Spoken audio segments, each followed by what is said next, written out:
Hello again, folks. This time around, we've got a special treat for everyone, but especially for Merrill. He contacted us after we'd worked on the Silver Dollar Chevy and commissioned us to do his mother's old Ford. We couldn't find an extended cab hood over fender Ford, so we're going to have to make our own. Oh, I'm pretty sure some green light collectors are going to be mad at me after this one.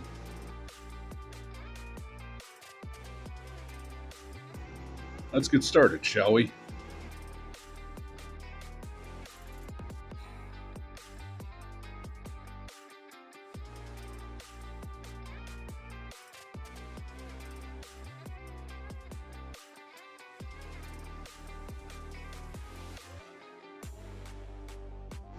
I still can't help but to be impressed by these green light models. What do you say we chop them up? First, obviously, the pegs have to come out. Foggy chewed up my grinding ball on a different project earlier this week, so I'm not sure that this one will work anymore. Yeah, this one's smoked. I'm going to have to go get something with a little more horsepower.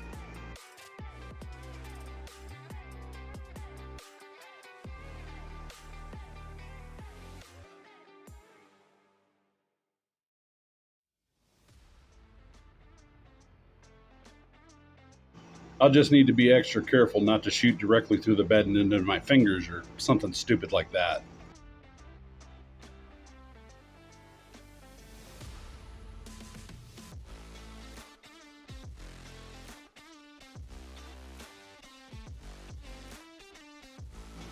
Damn thing must be made of diamond carbide or something.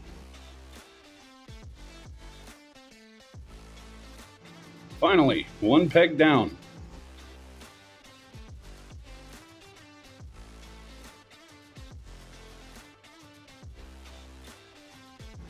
Yeah, the ball grinder can't even handle these little brackets that hold the body together.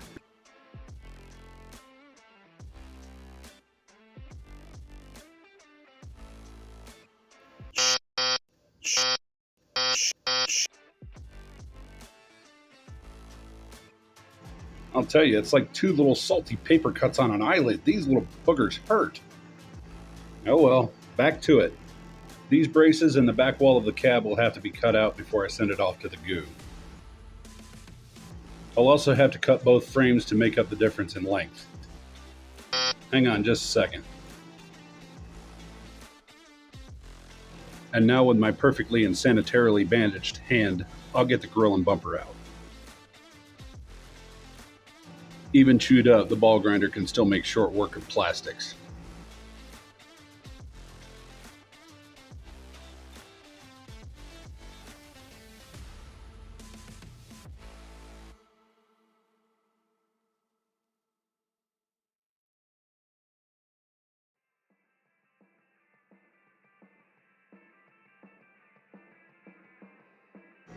The right tool for the job can work miracles.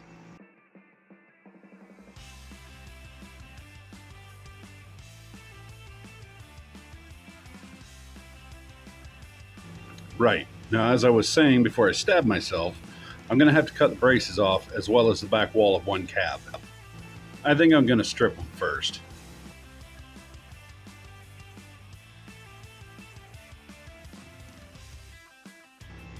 While the goo does its thing, I'll see what I can do about lengthening the frame.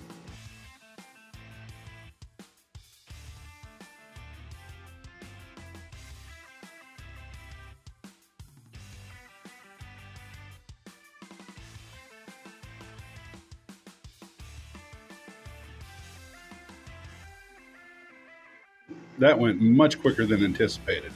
Let's get these rinsed off and start cutting away what we don't need. I'll say this, we learned a pretty valuable lesson after we did Old Blue for Pole Barn Garage. Making long, straight paint lines is probably better left to machinery at this scale.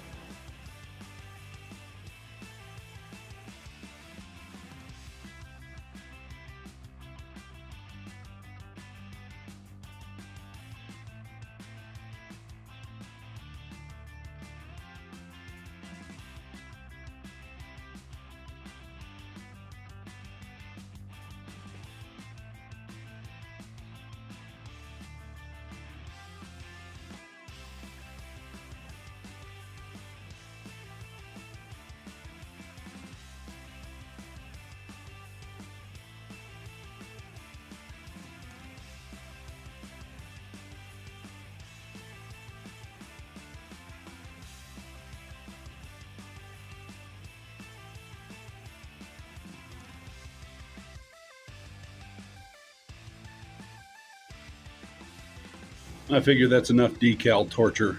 Back to the build. I figure it's about time to start cutting one cab apart to lengthen the other.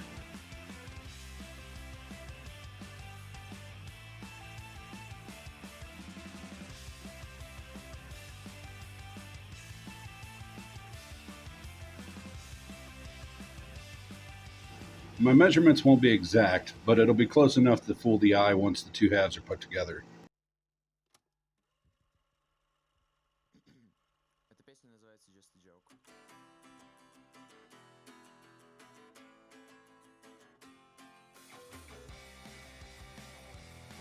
I don't think I did too terribly, but there's just enough excess to make it look wrong if I decided to start putting it together right now. It has to go, but this time my measurements need to be a little bit better.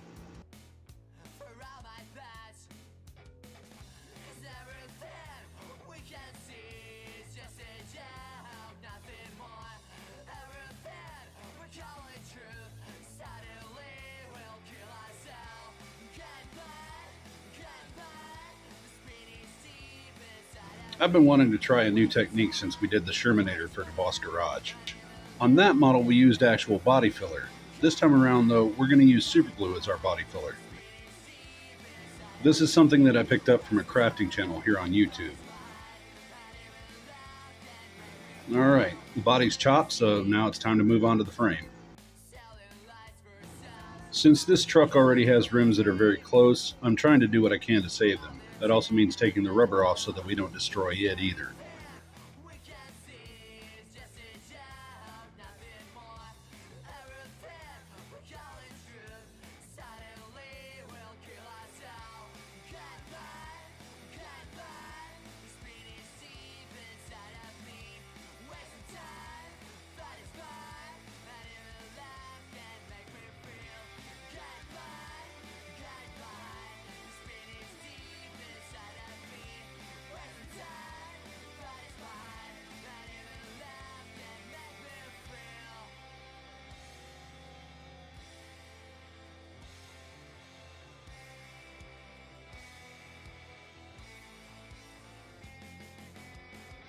So where does that leave us?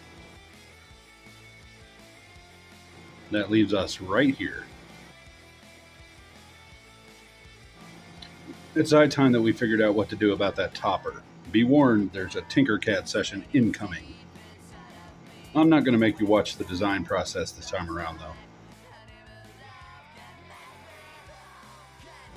Just the result. It was pretty good, right?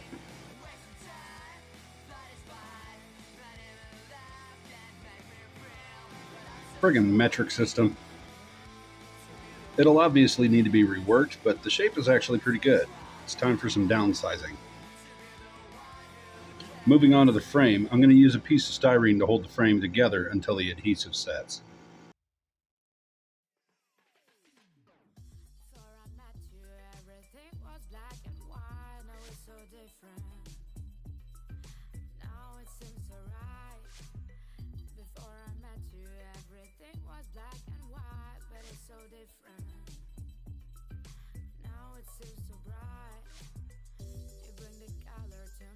Alrighty, the 3D printer's done with topper number 2. Let's see how it looks.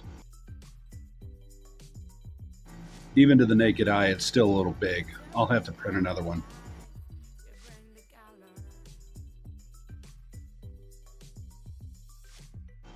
Yeah, definitely one more at least.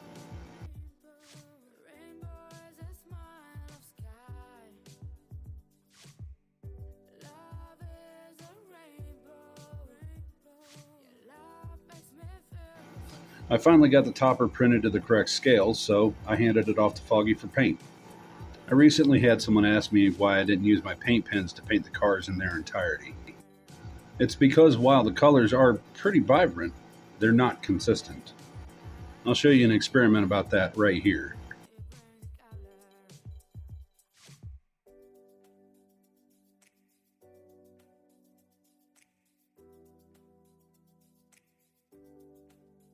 You see, that just doesn't look right.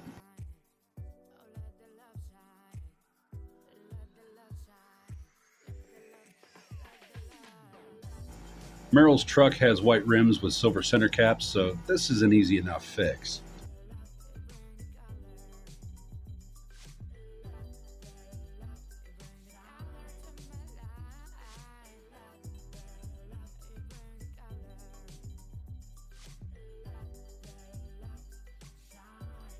I figure it's about time for the first set of decals.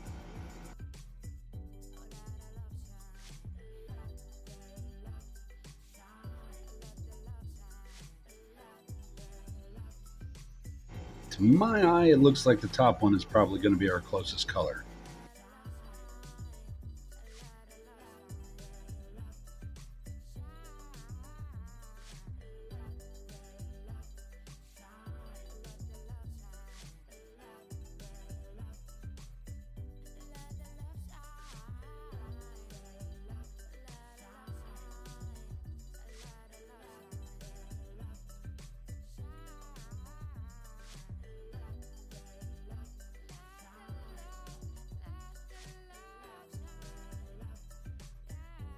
See, this is much better than paint.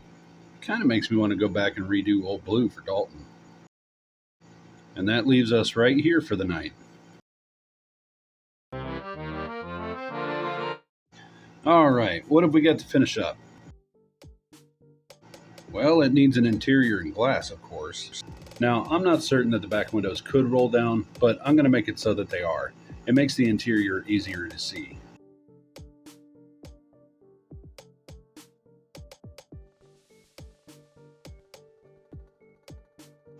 The interior will be pretty easy once I get off my lazy bum and go get some more adhesive.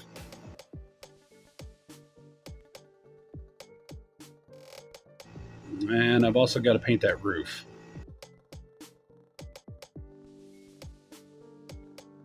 Now, I know that this goes against everything that I said earlier, but there are body lines that I can follow to make a more exact line here.